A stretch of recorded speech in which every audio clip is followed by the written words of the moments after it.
From the Presidential Palace, Manila, Dateline Malacañang.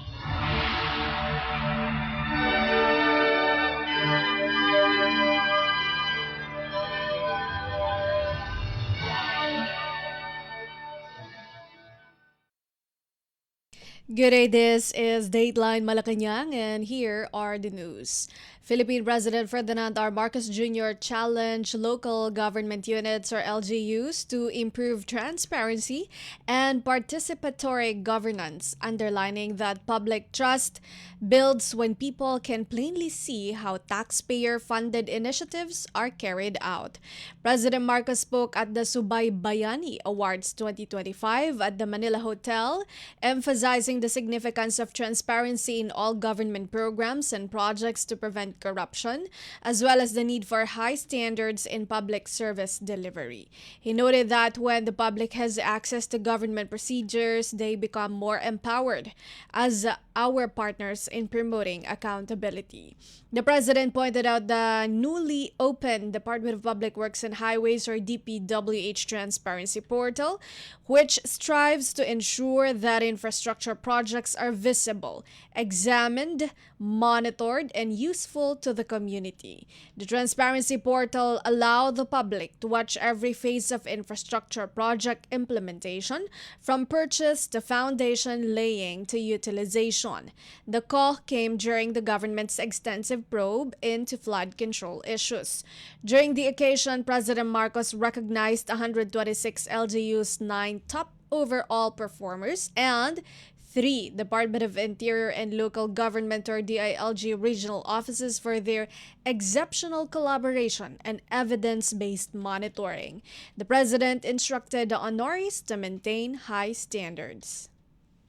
Tandaan natin na ang mamamayang Pilipino ay nagmamasid at may karapatang pumuna. At tayong mga nasa gobyerno, ang tagapanday at tagahatid ng tunay at maaasahan na serbisyo, continue to show that the public can trust and rely on their public servants. High quality remains our standard. A government worthy of its people does not settle for mediocrity, does not cut corners, does not waver.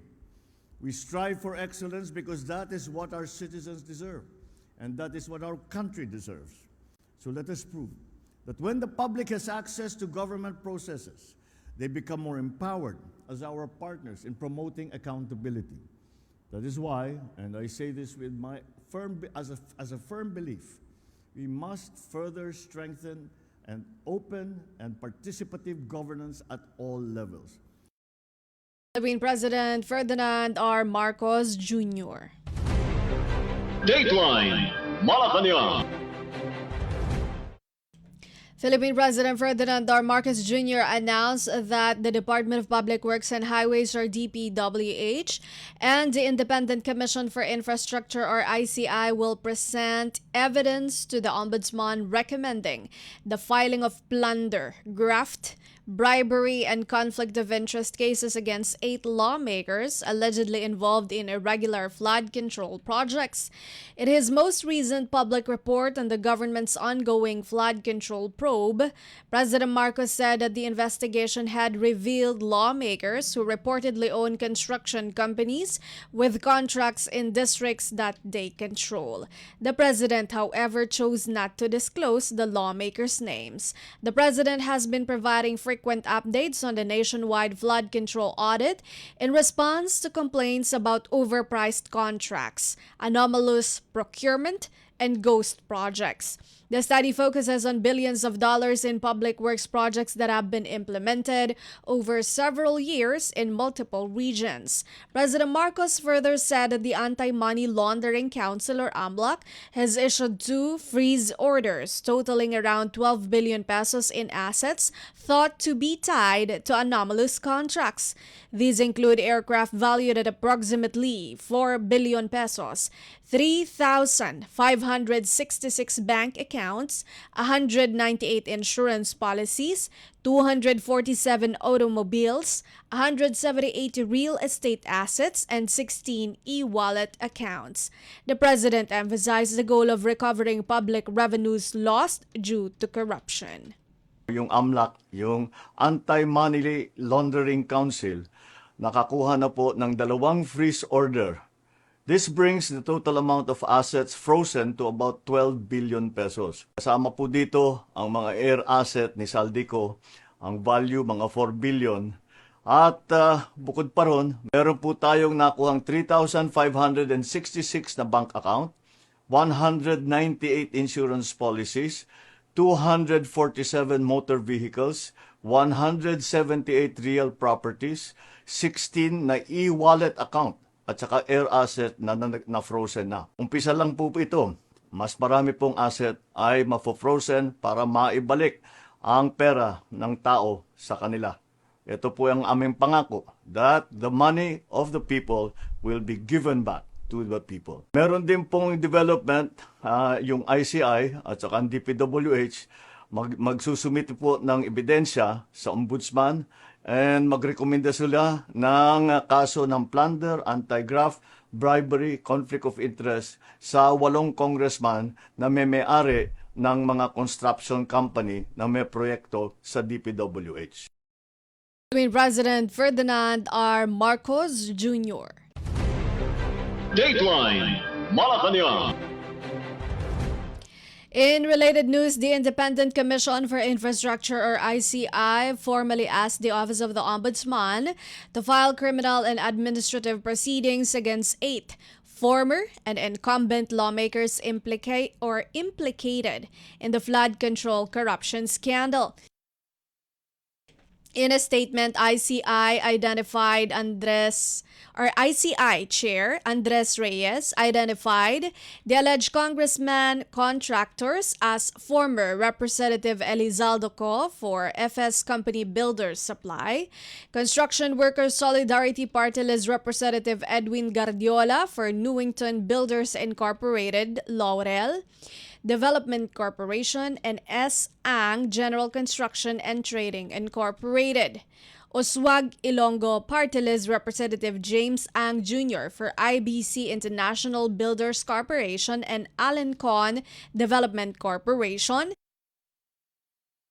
Pusong Pinoy Party List Representative Journey Jet Nisay for JVN Construction and Trading, Bulacan 2nd District Representative Agustina Pancho for CM Pancho Construction Incorporated, Cagayan 3rd District Representative Joseph Lara for JLL Pulsar Construction Corporation, Surigao del Norte 1st District Representative Francisco Matugas for Bumetrix Development Corporation, and Tarlac 3rd District Representative Noel Rivera for Tarlac 3G Construction and Development Corporation.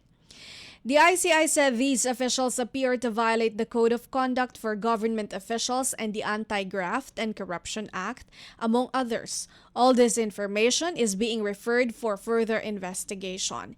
It said these lawmakers should not be engaging in private business activities in conflict with their official duties, should not influence bids and awards, must not sway procurement processes, and should not participate in or benefit from government contracts. It added that this practice should have ended decades ago. The longer it is allowed to exist, the more it corrodes public trust. The ICI said more names will be announced in the coming days. Dateline Malacañang. Philippine President Ferdinand R. Marcos Jr. claimed that a lawyer representing former lawmaker Zaldico attempted to blackmail the government by urging officials not to cancel Co's passport in exchange for halting the release of additional online videos containing accusations against the administration. In his last report on the flood control probe, President Marcos said that Co's lawyer called Malacañang and threatened to stop publishing his tell-all videos online if the government did not cancel the former lawmaker's passport. The president strongly opposed this decision. Hinapitan po kami ng abogado ni Saldico at nagtatangkang mag-blackmail na kung hindi po namin kakanselihin daw ang passport niya, hindi na raw siya maglalabas ng video. I do not negotiate with criminals. Kahit maglabas ka na ng video ng lahat ng kasinungalingan mo na pag-destabilize sa gobyerno, gusto kong malaman mo, Saldi, makakansela pa rin ang passport mo. Hindi ka na makakatakas sa hustisya. Former Congressman Zaldico, who has been tied to alleged corruption in flood control projects, has been posting a series of web videos in which he accuses various officials of misconduct, including President and former House Speaker Martin Romualdez. The government previously said that Co is subject to a Blue Notice request, which allows law enforcement organizations abroad to trace his movements. The president's announcement comes after the Anti-Money Laundering Council obtained two freeze orders involving 12 billion pesos in assets related to the current flood control investigation, including properties ascribed to Co. These assets include airplanes, bank accounts, insurance policies, automobiles, real estate, and e-wallet accounts. President Marcos reaffirmed that the asset freeze is part of the administration's commitment to recovering public cash lost due to corruption. Dateline Malacañang. Malacañang repeated its request to former Ako Bicol Representative Zaldico to come to the Philippines and explain his claims in a legitimate setting, casting doubt on the reliability of his internet videos. Presidential Communications Office, PCO, Undersecretary and Palace Press Officer Claire Castro said that cause allegations continued to shift throughout successive video releases, pointing out anomalies that can bring his statements into question. Castro added that Co's videos appeared to be recorded on separate days and that changes in his appearance support the theory that his words are being modified in response to public reaction. Mas maganda po siguro na tapusin na muna kung siya man po yung nagsasalita ni Zaldico ang kanyang mga mensahe, ang kanyang mga di umanong mga kwento. Mula video 1, 2, 3 hanggang video 4 and 5. Madaling nag-iba ang kanyang hairstyle. Kaya tuwing makikita natin at masasabi natin ang mga inconsistencies, maaaring magbago rin siya ng kwento. So dapat matapos muna lahat ang kanyang mga sinasalaysay dahil sa tuwing mapupunan natin ang kanyang mga inconsistencies, sumasabay po ang kanyang pagbabago ng kwento sa pagbabago ng hairstyle sa video. Co previously indicated that supposed conversations over government budgets began in 2022, but later adjusted his timeline to 2024, an anomaly Castro claimed was flagged by legal analysts after his videos. Meanwhile, the palace declined to comment on accusations linking Co to parties allegedly plotting to destabilize the current administration. Co, who is apparently abroad, has published a series of recordings implicating several government leaders, including President Ferdinand R. Marcos Jr. and his cousin, former House Speaker and Leyte Representative Martin Romualdez, to alleged budgeting violations. The former legislator also has pending cases and is the subject of an Interpol Blue Notice request, which permits member states to obtain further information about a person's identity or location. When asked if the government intends to request Interpol's assistance to expedite Co's arrest, Castro said, law enforcement officials are considering the next steps. Dateline Malacañang.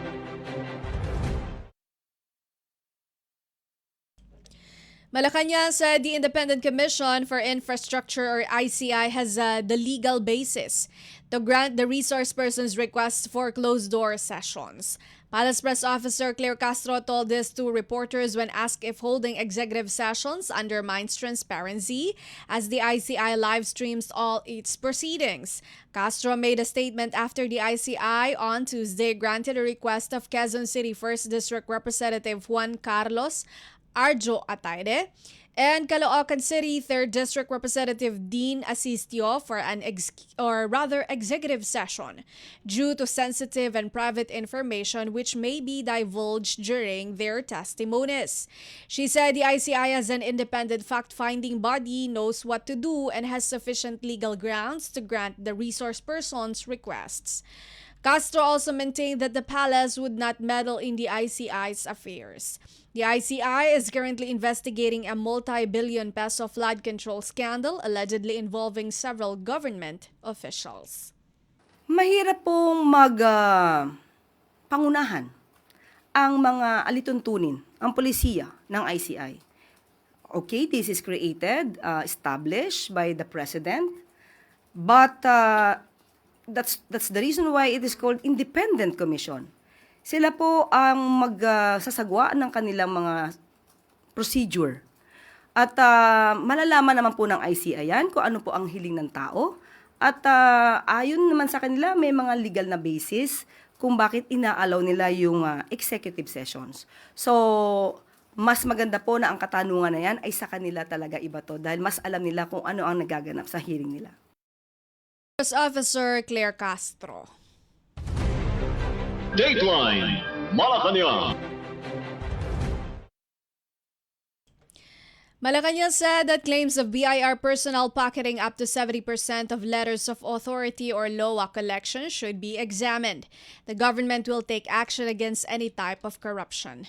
Senator Joseph Victor, JV Ejercito, made a comment after hearing accusations that some BIR revenue officials and regional directors are reportedly running a money-making scheme using LOAs, which are formal documents that authorize tax audits of firms and individuals.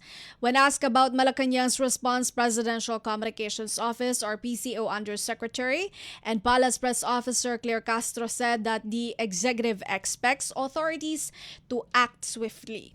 The alleged scam raises new questions about the integrity of tax enforcement, particularly since LOAs are one of the most potent weapons utilized by the BIR to audit taxpayers.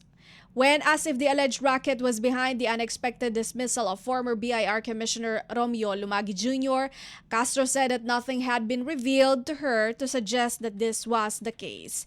She also refuted claims that the president is mainly concerned with infrastructure issues, stating that corruption in all sectors must be addressed. Ejercito's discoveries put additional strain on the country's revenue collection agencies, which play a critical role in funding government services. The administration is currently carrying out separate investigations into potential anomalies in the flood control and infrastructure projects. Dateline Malacañang.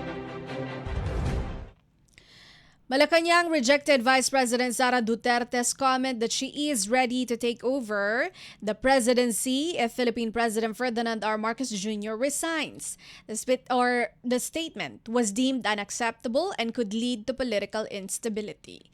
Palace Press Officer Claire Castro in a media briefing said that such utterances damage public trust in the administration at a time when political factions are accused of contemplating succession plans, transition councils, and challenging the president's competence to lead. Castro also brought up the recent concerns with the Office of the Vice President's confidential finances using the name Mary Grace Piatos, an alleged fake individual tied to previous fund misuse charges. According to Castro, Duterte's claim that she is ready indicates that her campaign is anticipating a presidential vacancy. Handa na po siya maging Pangulo kapag po nawala or natanggal ang Pangulo sa pwesto? Tama po ba yon, Sir Ivan? Yun po ba ang sinabi niya? Handa siyang pumalit sa Pangulo kapag nagbitiw. Ang tanong din natin sa taong bayan, handa na po ba kayo sa mas marami pang Mary Grace Piatos? Unang-una po, ang Vice Presidente, hindi acceptable, it is not acceptable for a Vice President to anticipate the resignation of the President. Presidente na pinagsisigawan nilang bumaba sa pwesto. This is definitely a form of political destabilization. Pinapahina niya ang public confidence ng tao sa administrasyon. And those words contribute to the climate of uncertainty and crisis. Kung handa siya, makikita po natin, nag-anticipate siya na mawawala ang Pangulo, yan po ang balak nila. Yan po ang nasa isip nila. At yan po ang ginagawa nila ngayon. As if the president is still fit to lead in the light of the continuous political clamor, the palace official was unequivocal. Castro said that the president continues to work daily without pause, stressing that even vacations and personal leisure have been scheduled owing to national responsibilities. Tinatanong pa po ba yan? Of course. Nakikita natin ang trabaho ng Pangulo. Araw-araw, hindi humihinto sa pagtatrabaho. Hindi nga po nakakapagbakasyon. At hindi nakakapunta sa beach para mag-swimming. So, sino po ba talaga ang ready na maging leader ng bansa? Walang iba kundi ang Pangulong Marcos Jr. Press Officer Claire Castro. Dateline Malacañang. Malacañang announced that the Office of the Special Assistant to the President for Investment and Economic Affairs, or OSA-PEA, will be abolished, but no other changes are planned in Philippine President Ferdinand R. Marcos Jr.'s cabinet. Hindi pa po nakakapagbigay ng update sa atin. Sa kasalukuyan, wala pa pong ganun. Wala pa pong muling balasahan. Pag nabigyan na po tayo ng update, isi-share ko agad sa inyo. Press Officer Claire Castro said OSA-PEA's functions will end following the appointment of its former chief, Secretary Frederick Go, as head of the Department of Finance, or DOF. Castro said Go had already confirmed that the office would soon be dissolved. On December 15, 2023, President Marcos issued Executive Order 49, creating the OSA-PEA under the Office of the President to ensure the effective integration, coordination, and implementation of the various government investment and economic policies and programs. When asked when the OSA-PEA will be dissolved, Castro said there is no formal announcement yet, adding that the details will be shared once the official document is released. Castro assured the public that the move would not affect ongoing trade negotiations with other countries, including the United States. Citing Go, Castro noted that the Department of Trade and Industry remains responsible for the technical and substantive work on trade agreements. Tinawagan po natin si Secretary Frederick Go at sinabi po niyang madidissolve ang OSA-PEA. According to Sec Go, ang DTI naman daw po ang siyang nag-handle ng technical and substantial work with regard to trade agreements. So wala naman po maaapektuhan. And considering na galing po si Secretary Go sa OSA-PEA at siya din naman po ang magiging Secretary ng Department of Finance. So magkakatulungan po yun. Press Officer Claire Castro. Dateline Malacañang. Finally, for Dateline Malacañang, Palace Press Officer Claire Castro denied being the person in a leaked voice recording allegedly talking to a vlogger. This came after Senator Robin Padilla presented in the Senate an alleged voice clip linking Castro to paid vloggers. Castro also lamented that Padilla, who has been pushing for the passage of an anti-troll farm bill, fails to verify the sources of the voice recording. When asked if she would take legal action, Castro said the origin of the clip remains unknown and suggested Padilla clarify his source. For the satisfaction of Senator Robin Padilla, hindi po ako ang nasa video clip. Dahil sa ating pagkakaalam, itong video na to ay lumabas na noon pa at ibang muka ang pinapakitang binabanggit na madam. Hindi nga po ito kinover ng mainstream media.